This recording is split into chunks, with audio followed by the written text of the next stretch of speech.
John 8:12. I am the light of the world, says the Lord. Anyone who follows me will have the light of life. O devoted servant of God, Saint Francis Xavier, your heart was burning with love for Jesus.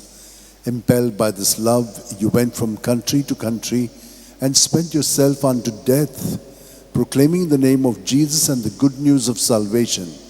That is why the Father filled you with glory in heaven and preserved your body from corruption here on earth.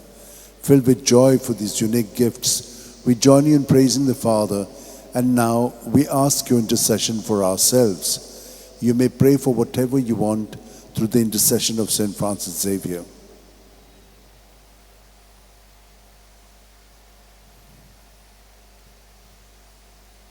We ask you to obtain for us the fulfillment of these desires, if they are pleasing to the Father. And for everything, together with you, we praise the Father through Jesus in the Spirit. Amen.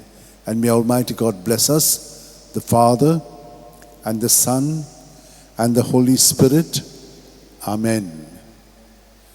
San Francis Xavier, Voda Cura, Radi Samcha Mogan, Las Lolia, Besangal Saiba, Desaramcha, Sambalung Sodakal, Gopan Tuja, Besangal Saiba, Sharar Goincha, Sambalungamka, Gopan Tuja.